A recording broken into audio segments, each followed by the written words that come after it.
Hi, welcome back to Reading Queen, and today I'm going to be reading A Tale of Magic by Chris Colfer. So let's start. Tale of Magic by Chris Colfer, illustrated by Brandon Dornan. There's a map.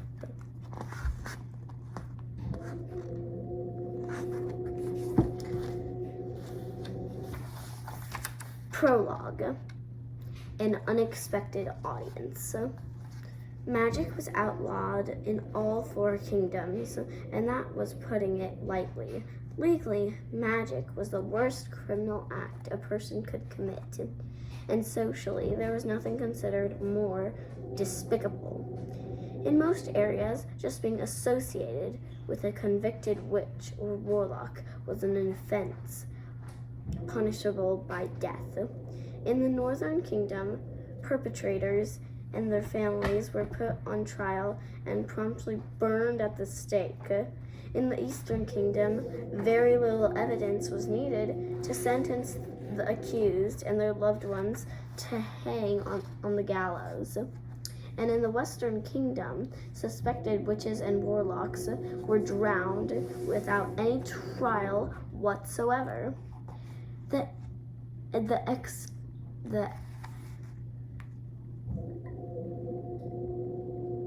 executions were rarely committed by law enforcement or kingdom officials. Most commonly, the punishments were carried out by mobs of angry citizens who took the law into their own hands.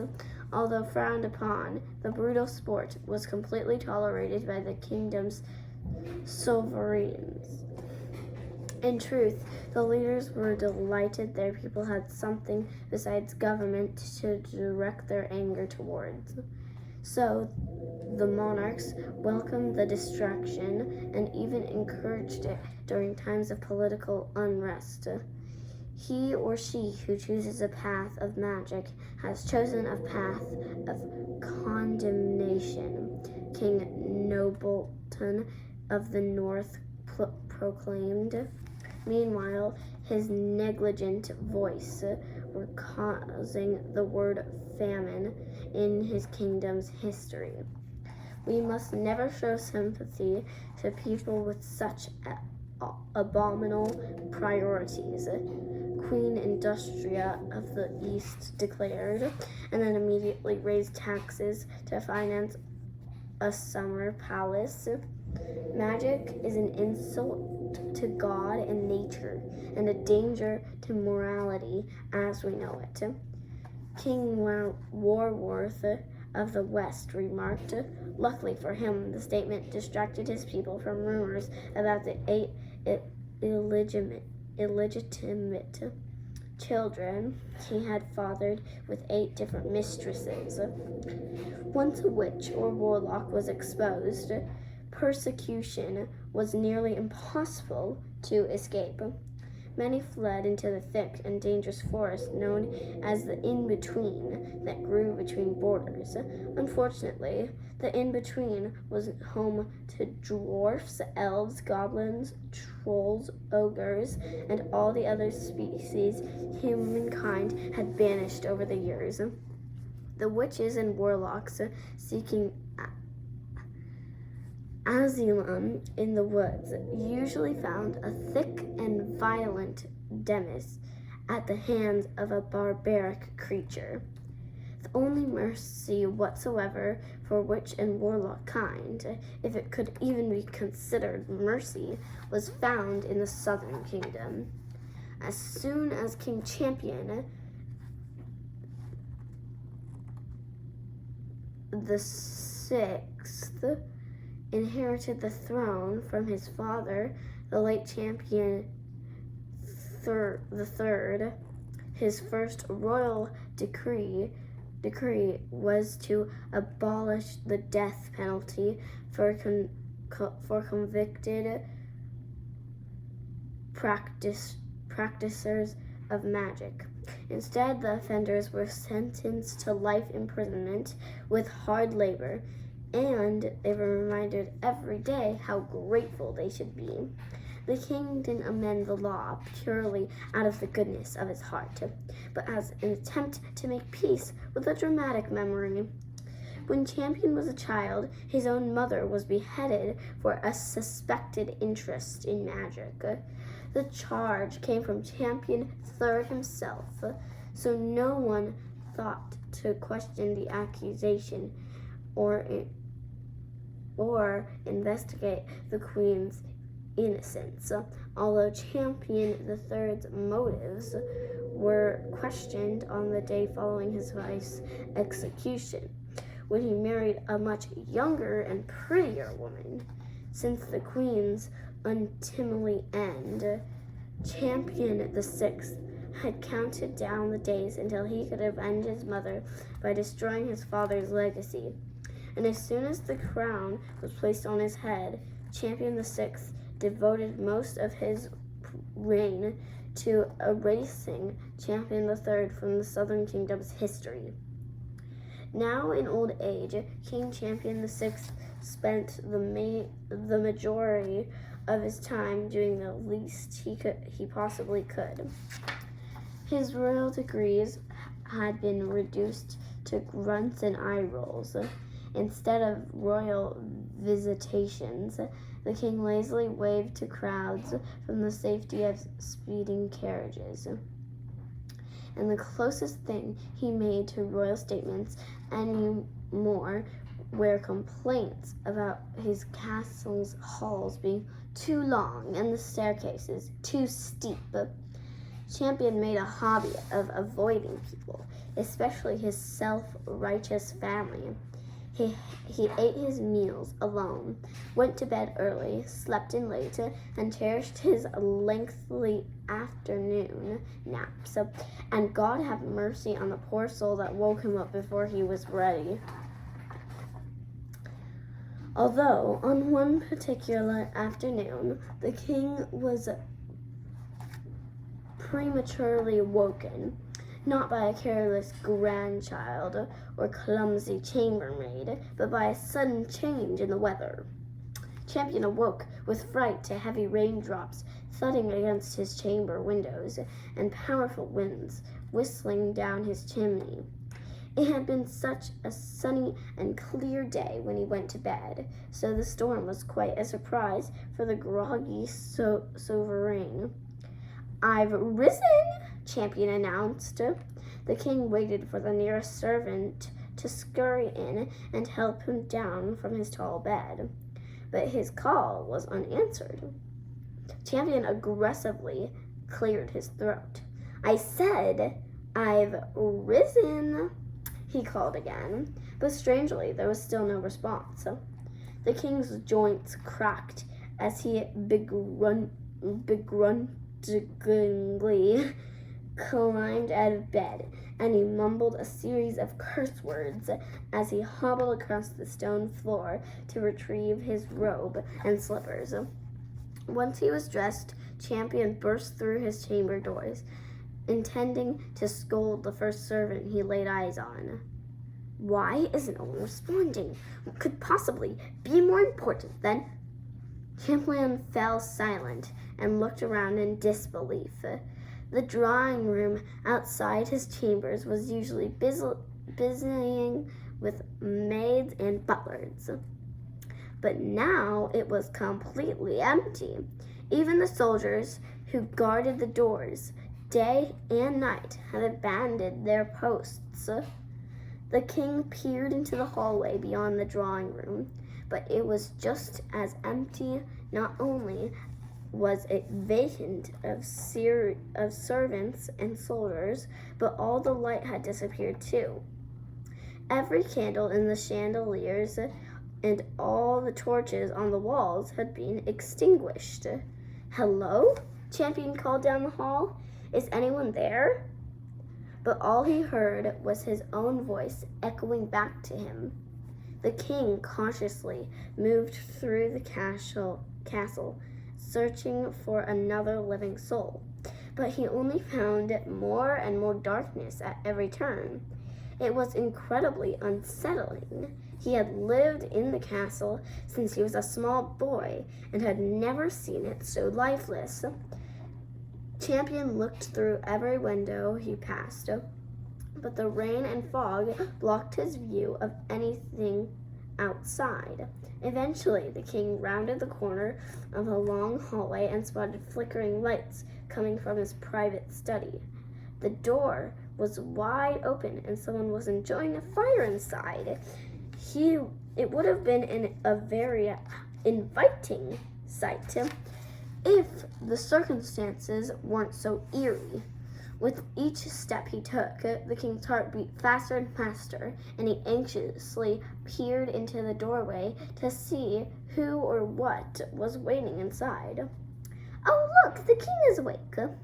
Finally. Now, girls, we must be respectful to his majesty. The king found 2 young girls and a beautiful woman sitting on the sofa in his study. Upon his entrance, they quickly rose from their seats and bowed in his direction. Your Majesty, what a pleasure to make your acquaintance, the woman said. She wore an elegant purple gown that matched her large bright eyes, and curiously only one glove, which covered her left arm. Her dark hair was tucked beneath an elaborate fascinator with flowers, feathers, and a short veil that fell over her face. The girls couldn't have been older than 10 and wore plain white robes and cloth head wraps.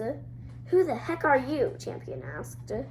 Oh, forgive me, the woman said. I'm Madam Weatherberry, and these are my apprentices, Miss Tangerina Turkin and Miss Skyline Lavenders. I hope you don't mind that we made ourselves at home in your study. We've traveled an awfully long way to be here and couldn't resist a nice fire while we waited. Madam Weatherberry seemed to be a very warm and charismatic woman. She was the last person the king had expected to find in the abandoned castle, which in so many ways made the woman and the situation even stranger. Madam Weatherberry extended her right arm to shake Champion's hand, but he didn't accept her friendly gesture. Instead, the monarch looked his unexpected guests up and down and took a full step backward. The girls giggled and eyed the paranoid king, as if they were looking into his soul and found it laughable. This is a private room in a royal residence, Champion reprimanded them. How dare you enter without permission? I could have you whipped for this. Please pardon our intrusion, Madam Weatherberry said. It's rather out of character for us to barge into someone's home unannounced, but I'm afraid I had no choice. You see, I've been writing to your secretary, Mr. Fellows, for quite some time. I was hoping to schedule an audience with you. But unfortunately, Mr. Fellows never responded to any of my letters. He's a rather inefficient man, if you don't mind me saying it. Perhaps it's time you replace him? Anyways, there's a very timely matter I'm eager to discuss with you. So here we are. How did this woman get inside? The king shouted into the empty castle. Where in God's name is everyone? I'm afraid all your subjects are indisposed at the moment, Madam Weatherberry informed him. What do you mean indisposed? Champion barked. Oh, it's nothing to be concerned about. Just a little enchantment to secure our safety. I promise. All your servants and soldiers will return once we've had time to talk. I found diplomacy is so much easier when there are no distractions, don't you? Madam Weatherberry spoke in a calm manner, but one word made Champion's eyes grow wide and his blood pressure soar. Enchantment, the king gasped. You're a witch. Champion pointed his finger at Madam Weatherberry in such a panic he pulled every muscle in his right shoulder. The king groaned as he clutched his arm, and his guests snickered at his dramatic display. "No, your majesty, I am not a witch," she said. "Don't you lie to me, woman," the king shouted. "Only witches make enchantments." "No, your majesty, that is not true. You're a witch, and you've cursed this castle with magic. You'll pay for this."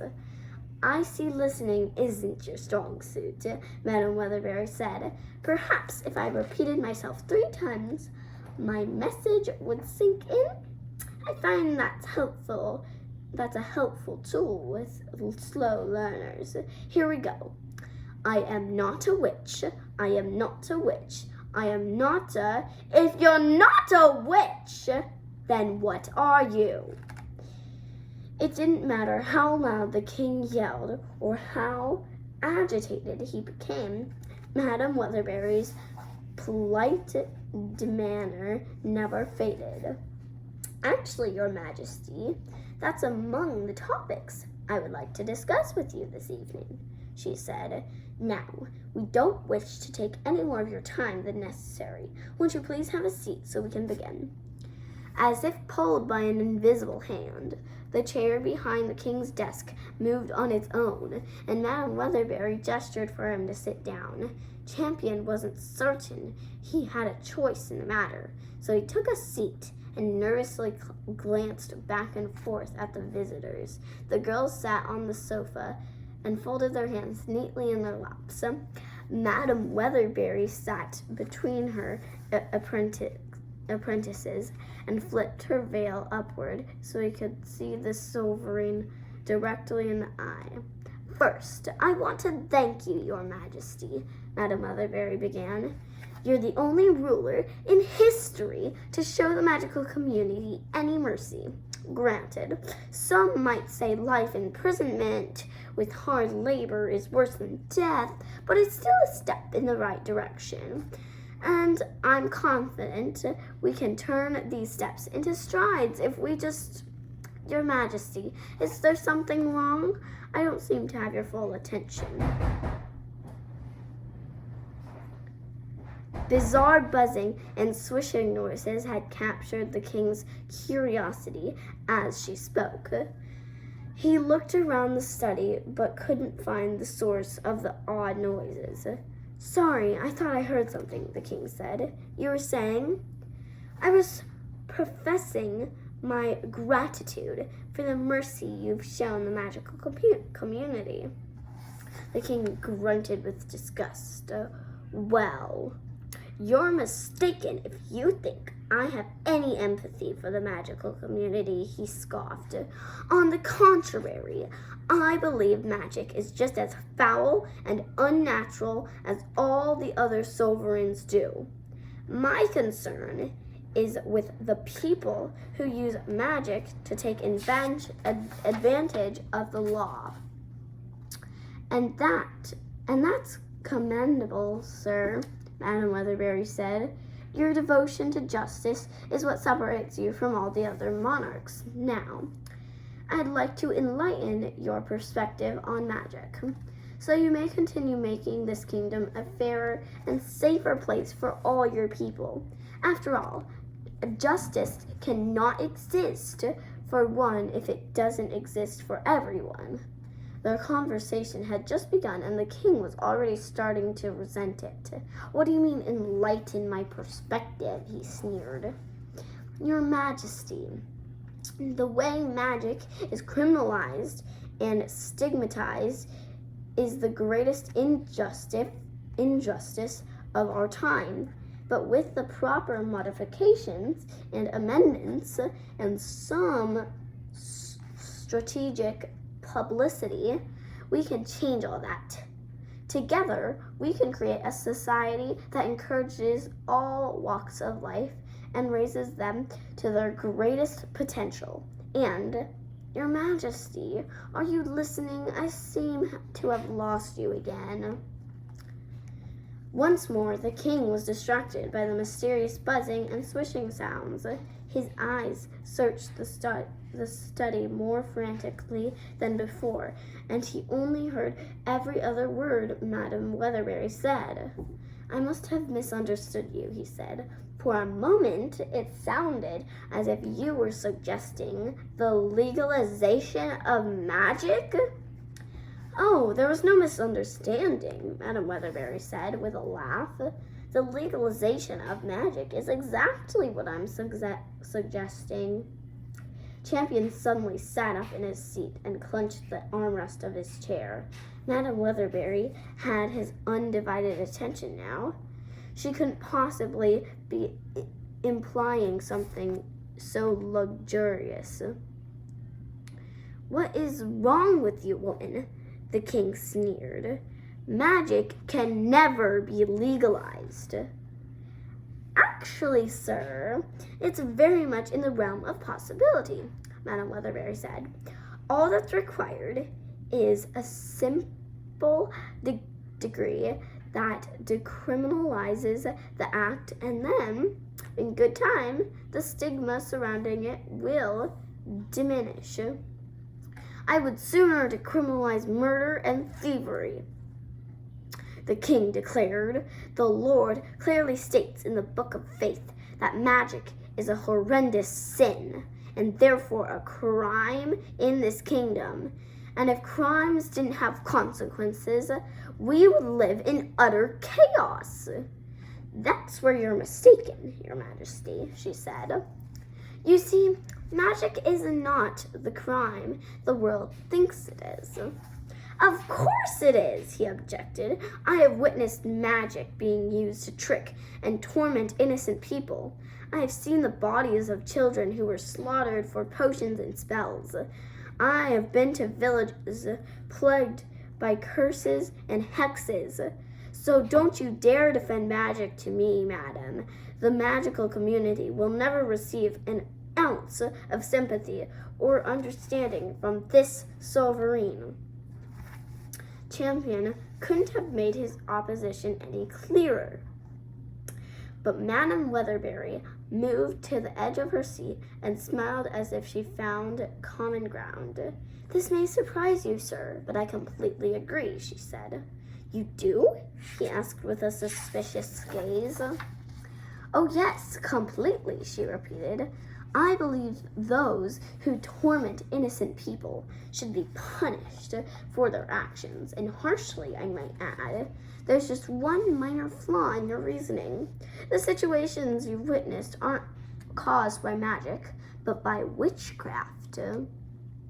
The king tensed his brow and glanced at Madam Weatherberry as if she were speaking a foreign language. "Witchcraft?" he said mockingly. "I've never heard of such a thing." "Then allow me to explain," Madam Weatherberry said. "Witchcraft is a ghastly and destructive practice. It stems from a dark desire to deceive and destruct. Only people with wicked hearts are capable of witchcraft. And believe me, they deserve whatever fate they bring upon themselves. But magic is something else entirely. At its core, magic is a pure and positive art form. It's meant to help and heal those in need and can only come from those with goodness in their hearts." The king sank back into his chair and held his head, dizzy with confusion. "Oh dear, I've overwhelmed you," Madam Weatherberry said. "Let me simplify it for you, then. Magic is good. Magic is good. Magic is good. Witchcraft is bad. Witchcraft is bad. Witchcraft is..." "Don't patronize me, woman. I heard you," the king griped. "Don't give me a moment to wrap my head around it." Champion let out a long sigh and massaged his temples. It was usually difficult for him to process information so shortly after a nap, but this was an entirely different beast. The king covered his eyes and concentrated, as if he were reading a book behind his eyelids. You're saying magic is not the same as witchcraft? Correct, Madam Weatherberry said, with an encouraging nod. Apples and oranges, and the two are different in nature. Polar opposites, sir. So if not witches, what do you call people who practice magic? Madam Weatherberry held her head high with pride. We call ourselves fairies, sir. Fairies? The king asked. Yes, fairies, she repeated. Now, do you understand my desire to enlighten your perspective? The world's concern isn't with fairies who practice magic. It's with witches who commit witchcraft. But tragically, we've been grouped together and condemned as one and the same for centuries. Fortunately, with my guidance and your influence, we are more than capable of rectifying this. I'm afraid I disagree, the king said. I beg your pardon, Madam Weatherberry replied. One man may steal because of greed, and another may steal for survival, but they're both thieves. It doesn't matter if one has goodness in his heart. But, sir, I thought I made it perfectly clear that witchcraft is the crime, not magic. Yes, but both have been considered sinful since the beginning of time, Champion went on. Do you know how difficult it is to redefine something for society? It took me decades to convince my kingdom that potatoes aren't poisonous, and people still avoid them in the markets. Madam Weatherberry shook her head in disbelief. Are you comparing an innocent race of people to potatoes, sir? I understand your objective, madam, but the world isn't ready for it. Heck, I'm not ready for it. If you want to save the fairies from unfair punishment, then I suggest you teach them to keep quiet and resist the urge to use magic. That would be far easier than convincing a stubborn world to change it. Resist the urge? Sir, you can't be serious. Why not? Normal people live without temptation every day. Because you're implying magic comes with an on and off switch, like it's some sort of choice. Of course it's a choice. No, it is not. For the first time since their interaction had begun, Madam Weatherberry's pleasant temperament changed.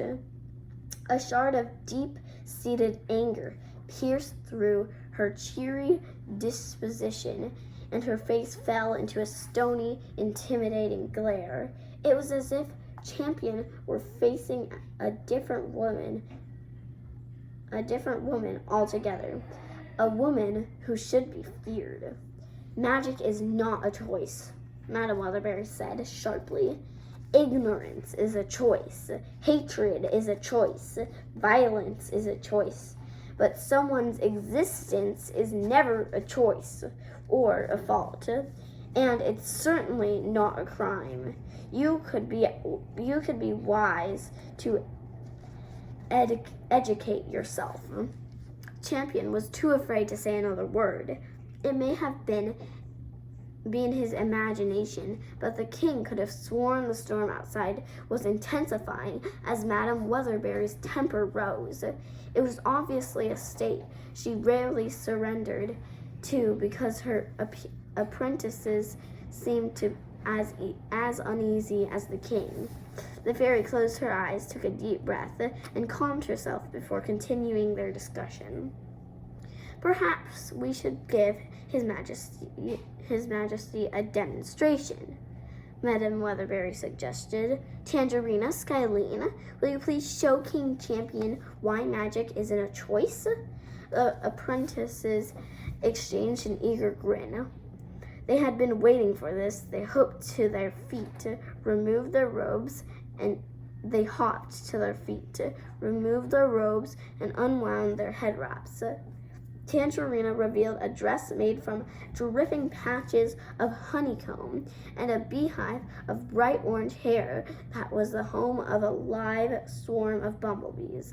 Skylene uncovered a sapphire bathing suit, and instead of hair, she had a continuous stream of water that flowed down her body, evaporating as it reached to her feet. Champion's mouth dropped open as he laid eyes on what the girls had been concealing. In all his years on the throne, he had never seen magic so materialized in a person's appearance.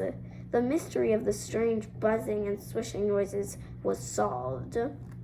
"Oh my God," the king said breathlessly. "Are all fairies like this?" "Magic affects each of us differently," Madam Weatherberry said. "Some people lead completely normal lives until their magic presents itself, while others show physical traits from the moment they're born."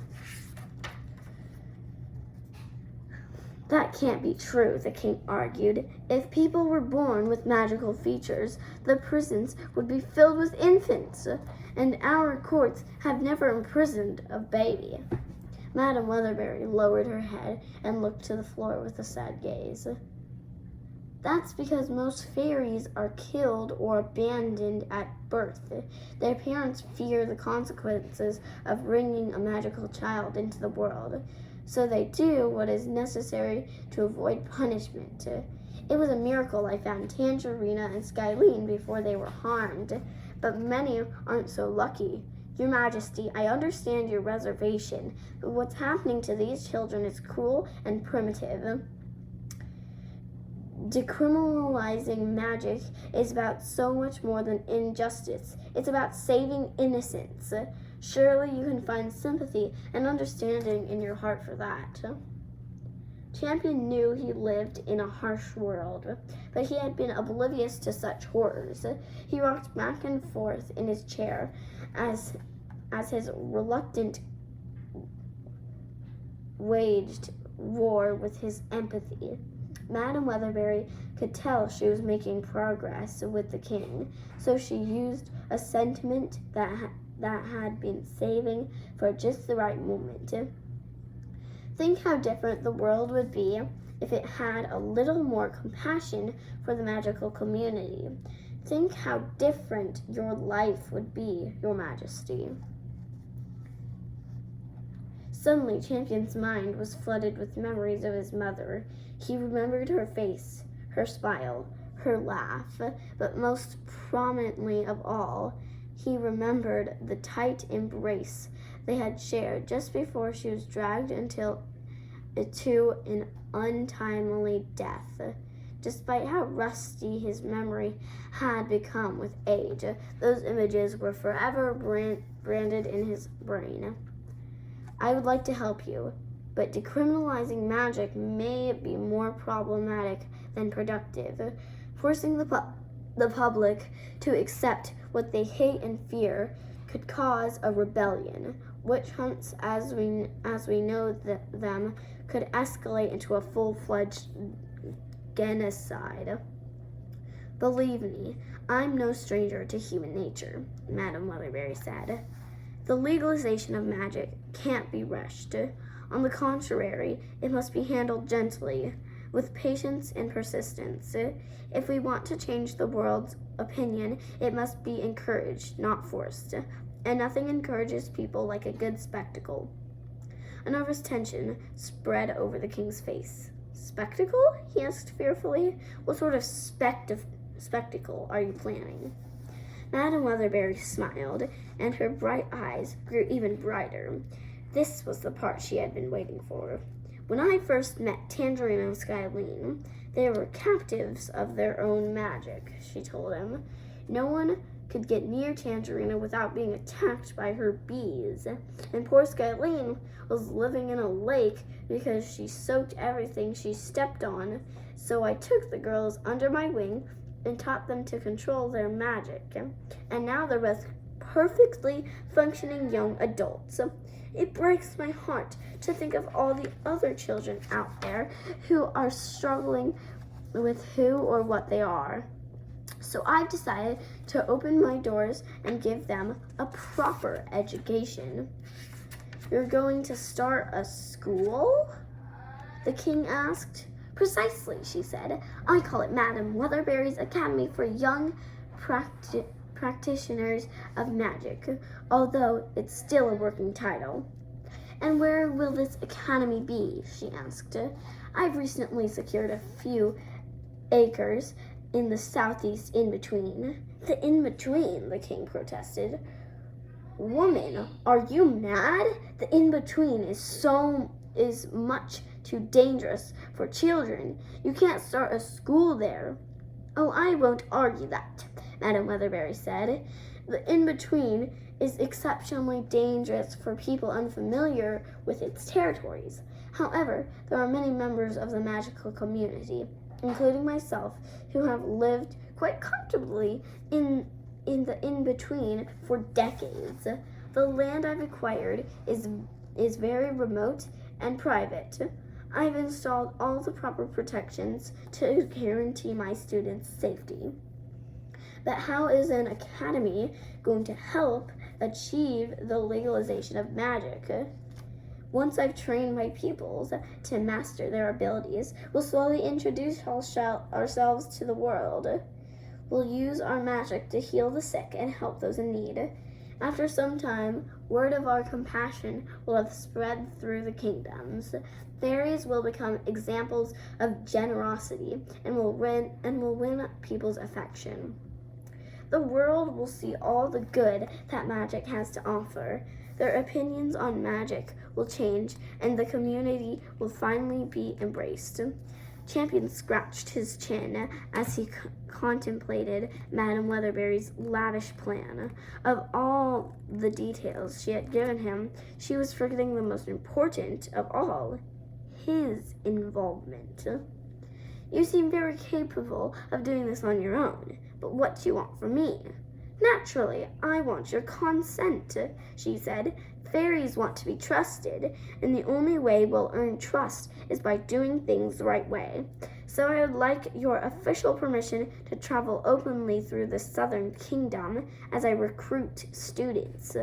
I would also like your promise that the children and families I encounter will be spared from prosecution. My mission is to offer these youngsters a better life. I don't want to put anyone in a legal jeopardy. It'll be very difficult convincing parents to let their children attend a school for magic, but having their sovereign's blessing will make it much easier, especially if that blessing is in writing.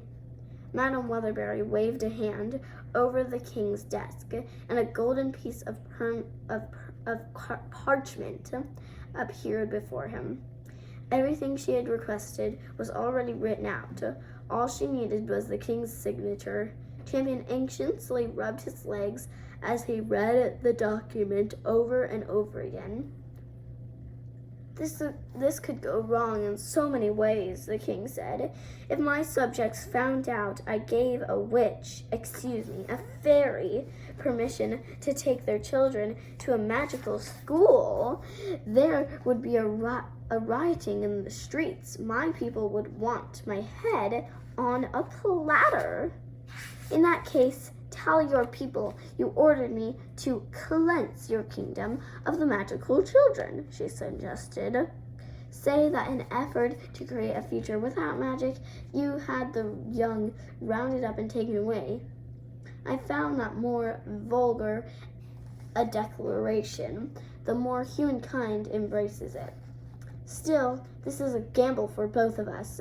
Having a permission doesn't guarantee your protection. Aren't you worried about your safety? Your Majesty, I'll remind you that I made the staff of an entire castle disappear into thin air. Tangerina controls a swarm of bees, and Skylene has enough water flowing through her body to flood a canyon. We can protect ourselves. Despite her testimony, the king appeared more fearful than convinced. Madame Weatherberry was so close to getting what she wanted. She had to extinguish Champion's doubt before it overpowered him. Luckily, she still had one more weapon in her arsenal to gain his approval. Tangerina Skyline, would you please give the king king and me a moment alone? She asked. It was evident Tangerina Skyline didn't want to miss a part of Madame Weatherberry's conversation with the king, but they respected their chaperone's wishes and waited in the hall. Once the door was shut behind them, Madame Weatherberry leaned toward Champion and looked deep into his eyes with a grave expression.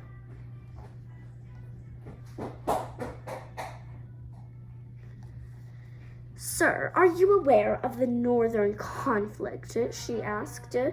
If the king's bulging eyes were any indication, Champion was much more than aware. Just the mention of the northern conflict had a paralyzing effect on him, and he struggled to respond. How on earth do you know about that? He inquired. That is a classified matter. The magical community may be small and divided, but word spreads quickly when one of us is, causing a scene. Causing a scene? That's what you people call it? Your Majesty, please keep your voice down, she said, and then nodded to the door. Bad news has an easy way of finding young ears. My girls would worry themselves sick if they knew what we were discussing. Champion could relate because he was starting to feel sick himself.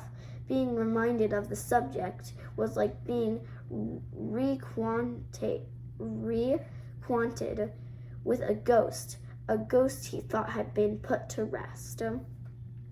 Why are you even mentioning such a horrible thing? He asked.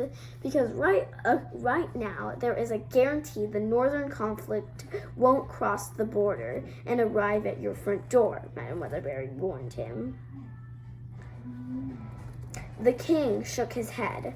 That won't happen. King Nobleton assured me he took care of the situation. He gave us his word. King Nobleton lied to you. He told the other sovereigns he has the conflict under control because he's humiliated by how severe the situation has become. Over half the northern kingdom has perished. 3/4 of his army are gone, and what's left shrinks daily. The king blames the loss on famine because he's terrified he'd lose the throne if his people knew the truth. All the color faded from Champion's face, and he trembled in his seat. Well, can anything be done, or am I just supposed to sit and wait to perish myself? Recently, there's been hope, Madame Weatherberry said. Nobleton has appointed a new commander, General White, to lead the remaining defenses. So far, the general has sequestered the situation more successfully than his predecessors. Well, that's something, the king said. I pray General White will resolve the matter, but you must be prepared if he fails, she said. And should the conflict cross into the southern kingdom, having an academy of trained fairies in your corner could be very beneficial to you. You believe your students could stop the conflict? He asked with desperate eyes. Yes, Your Majesty, she said with complete confidence. I believe my future students will accomplish many things the world considers impossible today. But first, things first. The world considers. But first, they'll need a place to learn and a teacher to guide them. Champion went very still as he thought the proposition over. Yes, that could be extremely beneficial, he said to himself. Naturally, I'll have to consult my advisory council of high justices before giving you an answer. Actually, sir, Madam Weatherbury said, I believe this is a matter we can settle without consulting the high justices. They tend to be a rather old-fashioned group, and I would hate for their stubborn tendencies to get in our way. Besides, there have been discussions circulating the country that you should be aware of. Many of your people are convinced the high justices are the true rulers of the southern kingdom, and you are nothing but their puppet. Why, that's outrageous, the king explained. I'm the sovereign.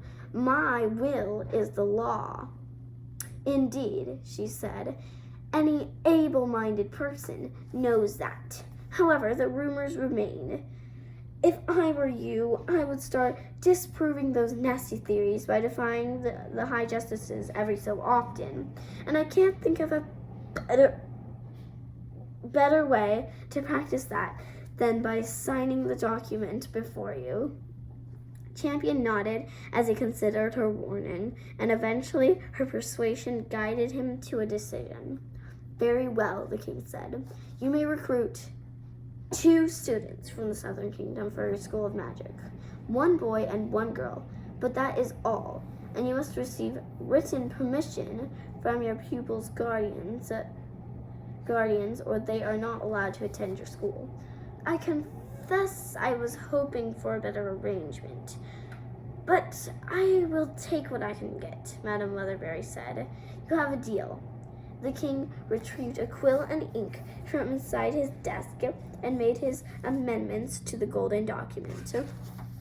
Once he was finished with his corrections, Champion signed the agreement and authenticated it with a wax seal of his family's royal crest. Madam Weatherbury jumped to her feet and clapped in celebration. Oh, what a wonderful moment this is. Tangerina, Skyline, come in. The king has granted our request. The apprentices hurried into the study and became giddy at the sight of the king's signature. Tangerina rolled up the document and Skyline tied it with a silver ribbon. Thank you so much, Your Majesty, Madam Weatherbury said, lowering her fascinator's veil over her face. I promise you won't regret this. The king snorted skeptically and rubbed his tired eyes. I pray you know what you're doing, because if you don't, I'll tell the kingdom I was bewitched and bribed by a... Champion gasped when he looked up. Madam Weatherbury and her apprentices had vanished into thin air. The king hurried to the doorway to see if they had dashed into the hallway, but it was just as empty as before. Within moments of their departure, all the candles and all the torches throughout the castle were magically relit. Footsteps echoed down the halls as the servants and soldiers returned to their duties. The king went to a window and noticed that even the storm had disappeared. But Champion found little comfort in clearing weather. On the contrary, it was impossible for the king to feel anything but dread as he skimmed the northern skies, knowing that somewhere in the horizon, the true storm waited.